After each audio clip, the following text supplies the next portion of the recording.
Useless girl, why you never wash those plates? But Mama, Useless girl, sitting like queen. When did you start to dey lazy? Go and wash them now. Precious, please, please, go and stay inside your room. My friend is coming. I don't want him to see you here. I beg you. Ada, is that your sister? No, that's just a relative staying with us for now. My name is Precious, and for one whole year, I lied to the people I love the most just to find out if they truly loved me too. What I saw broke my heart into tiny pieces. But before I show you what happened, Please help us like this video. Subscribe to our channel. It truly means a lot to us. Thank you. let me take you back to where it all started. I am the first child of my family. After me is my sister, Ada, and after Ada is my brother, Daniel, the last born. We are three, just three. And from the day I got my first job, I became the one carrying everybody's load. My father, Papa, used to be a strong man. He had his own small shop in the market, but age caught up with him and his legs are no longer strong. My mother, Mama, she sells pepper and tomatoes by the roadside. Small money, not enough to feed 5 mouths, not to talk of paying school fees. So when I finished school and got a good job in a big company in Lagos, hey, you won't believe the joy in that house that day. I remember Mama dancing around the compound, telling every neighbor, my daughter has arrived. Oh. From that day, I became the pillar.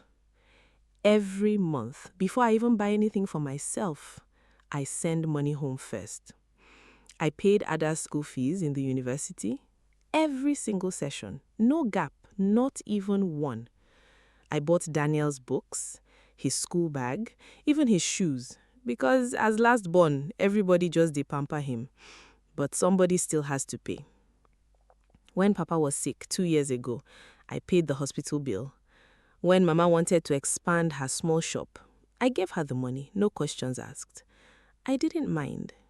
Why? Because that is what family is for, Abi? But something happened that changed how I saw everything. My friend, Blessing, she lost her job last year, just like that. And when she went back to her family for support, the way they treated her, I cannot forget it. Her own brother told her to her face that she should go and hustle, that nobody owes her anything. The same family she used to feed. That story shook me. It shook me badly because I started asking myself a question I never wanted to ask. If I, Precious, suddenly had nothing, would my own family still love me the way I love them? Or was I just the cash machine in that house? I tried to push the thought away, but it kept coming back every night until I couldn't sleep again. So, I made a decision, a dangerous one. I was going to pretend. I was going to make my family believe that I had lost everything, my job, my money, my Lagos life, just to see with my own 2 eyes who truly loved Precious and who only loved what Precious could provide. That night, I picked up my phone. My hands were shaking as I dialed my mother's number. Mommy, I don't know how to tell you this, but I just lost my job. There was silence on the phone. Then Mama screamed. I had no idea that phone call would change my life forever. Mama screamed on the phone that night, and before I could even explain well, she dropped the call. I didn't sleep at all. By morning, I had already packed one small bag, locked up my Lagos apartment, and boarded a bus going home to the village. The whole journey, my heart was doing something strange. Half of me wanted to turn back and tell them the truth, that I was only testing them. But the other half... the other half needed to know. I needed to see it with my own eyes. When I got down from the bus, Papa was the one waiting at the junction. The moment he saw me, he hugged me tight, patting my back. My daughter, don't worry, God will provide, he said. For a moment, just a small moment, I felt warm inside. At home, Mama held my face in her two hands. Is it true? She kept asking, like she wanted me to say no. I nodded. She sat down on the floor, just like that, sat on the floor and started fanning herself with her wrapper. Ada came out from the room, arms folded. She didn't hug me, she just looked at me from head to toe, like she was checking if I was lying. So all this while, now lie job you dey do for Lagos, she said. I kept quiet. It was hard, but I kept quiet. Daniel, my brother, the one I bought every textbook for, the one whose JAM registration I paid with my own salary, he just stood by the doorway, arms folded, not even looking at me well. So this is why you came back like this, he muttered, shaking his head before walking back into his room without another word. But that night, after dinner, small garri and soup, nothing much, I heard Mama and Papa talking in low voices in their room. I wasn't supposed to hear, but the wall was thin. How will we manage like this? Papa was saying. All this while na her money we dey breathe. I told you, nothing is permanent for these Lagos people. Today good job, tomorrow nothing. I lay on my old bed that night, staring at the ceiling, my chest heavy. I told myself maybe I was overthinking. Maybe tomorrow will be better. Maybe shock was just talking now, and love will show itself once the dust settled. I didn't know that what I heard that night was only the beginning. Because the next morning, when Ada's friends came to visit, something happened I will never forget for the rest of my life. That morning, I woke up to the sound of laughter outside. Ada's friends had come, 3 of them, all dressed fine, talking big English, laughing loud. I was happy small, thinking maybe I would greet them, maybe things were normal again. I came out of the room, still in my old nightgown, hair tied with a rag. The laughter stopped, just like that. Silence.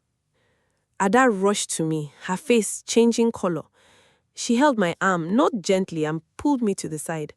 Precious, please, please, she begged under her breath. Go back inside, I beg you. Why? I asked, confused. Because she was looking at her friends, then back at me. You know how you are looking now, just go inside small. My chest tightened. I went back inside. Through the window, I heard one of her friends ask, "Is that your sister?" And Ada, my own immediate sister, the one I paid school fees for since year 1, said, No, that's just a relative staying with us for now. A relative. After everything. I sat on the floor of that small room, hugging my knees, and for the first time since I started this whole plan, I asked myself, Precious, what have you started? Later that evening, it got worse. Daniel's friend, a boy from his class, came to drop a textbook. The moment Daniel saw him at the gate, he rushed inside and met me on the corridor. Please, he said quickly, go and stay inside your room while my friend is here. I beg you. I looked at him. My own last born, the one I carried on my back when he was small. And I just nodded and went inside, my chest tight. Through the door, I heard Mama add, loud enough for the boy to hear, Useless girl, sitting like queen. When did you start being lazy? Go and wash those plates. Useless girl. That word, useless, stayed in my ear the whole night. I, who paid for the very plates we were eating from. I, who built the kitchen extension 2 years ago with my own salary. Papa wasn't any better. He started avoiding my eyes whenever I walked past. One afternoon, I heard him tell a neighbor, my first daughter, she just dey here now, no work, no money, just dey eat my small food. As if I hadn't fed that house for 5 solid years. From that day, Daniel stopped sitting beside me at the dinner table. He would eat quickly, eyes on his plate, and disappear into his room, Like my presence was something to escape from, like I was an embarrassment he had to manage. I started counting days, then weeks, then months, telling myself, just small more time, maybe they will change. Maybe this is just the shock talking, I told myself in month 2. Maybe by month 6, things will soften, I told myself again. But the cold treatment never changed. It only became their normal. The hiding, the insults, the shame. Almost a year after that first phone call, something happened that showed me exactly where I stood in that house. And it had nothing to do with shame this time. It had to do with money. Almost a year had passed since that first phone call, and the small money I had brought with me from Lagos was long finished. I had been quietly surviving on tiny bits here and there, pretending it was nothing. Then, one evening, Papa called a family meeting. Just like that, sitting on his old chair, clearing his throat the way he does when something serious is coming. Ada's school fees deadline is next week, he said, not even looking at me. Daniel's WAEC registration too. We need money. Everybody's eyes turned to me. Like I still had a hidden account somewhere.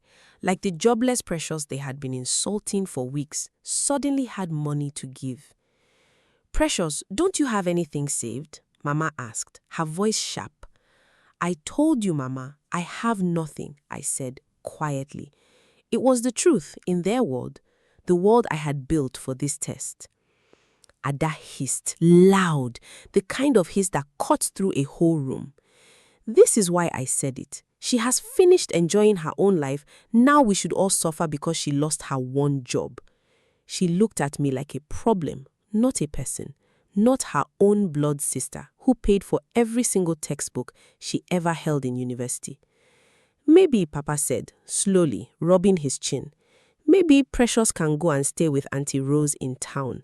At least one less mouth here. One less mouth. I sat there, in that same parlor, where I once brought home my first salary and watched Mama dance, and I listened to my own father plan how to send me away like luggage nobody wanted to carry anymore. Daniel didn't even look up from his phone. Maybe that's not a bad idea, he muttered, almost to himself. At least things will feel normal here again. Mama nodded slowly, like he had said something wise. That evening, lying on my old bed, staring at the same ceiling from weeks ago, something in me finally settled. Not anger, exactly. Something heavier. Something like grief. Grieving the family I thought I had, the love I thought was real. I picked up my phone. My fingers were steady this time, no more shaking. I sent one text message to my old company's HR manager, then one to my lawyer friend in Lagos. The next morning, I told Mama, call everyone together this evening. I have something important to tell this family. Mama frowned. What is it now? I just smiled. A tired, quiet smile. You'll see this evening. What happened that evening would change everything. Not just for me, but for every single person in that house. That evening, everyone gathered in the parlor. Papa, Mama, Ada, Daniel, all sitting, all waiting, all wondering what important matter Precious wanted to announce. I stood in the middle of the room, my phone in my hand. My heart was beating fast, but my voice, when it came out, was calm. For 1 year, I began, I have not been jobless. I never lost my job, not for one single day.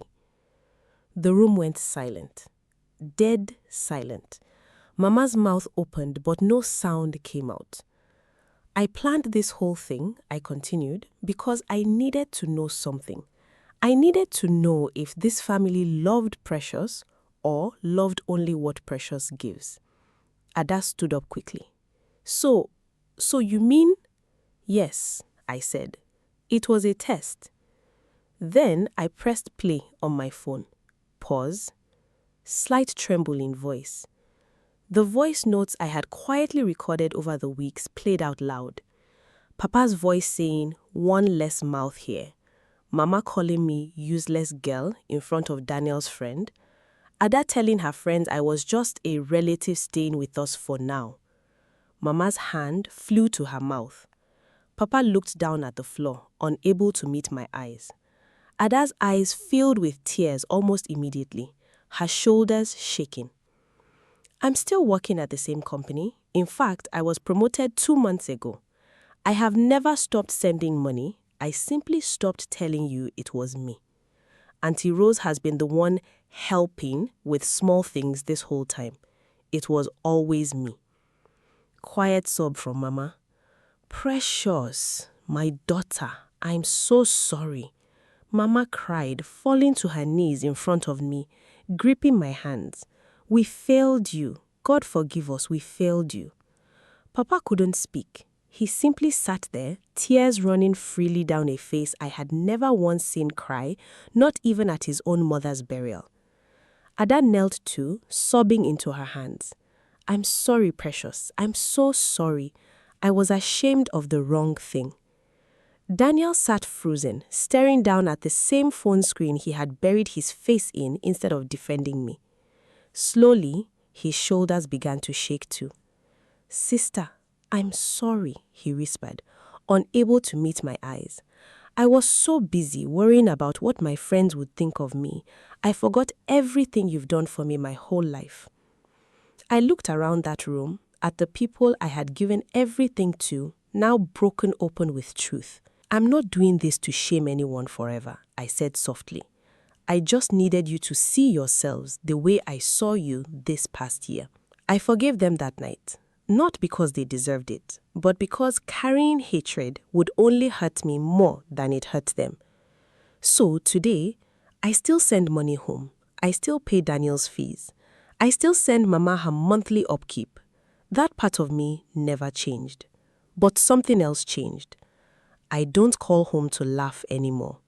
I don't share my problems with them or my joys either. Our calls are short now. How is the money? Thank you. Safe journey. Nothing deeper than that. Mama still tries sometimes. She'll call just to greet, hoping things can go back to how they used to be. But trust, once broken like that, doesn't rebuild itself just because someone apologized. I still take care of my family. I just don't let them back into my heart the same way. Because real love isn't shown when everything is sweet. Real love shows itself when the table turns. If this story touched you, please like this video, share it with someone who needs to hear it, and subscribe to our channel so you don't miss the next one. Now tell me, if you were Precious, would you have forgiven your family and let them back into your heart the same way? Or would you have done what she did and still take care of them but keep your distance forever? Drop your answer in the comments below. I read every single one. Thank you so much for watching. See you in the next video. Bye!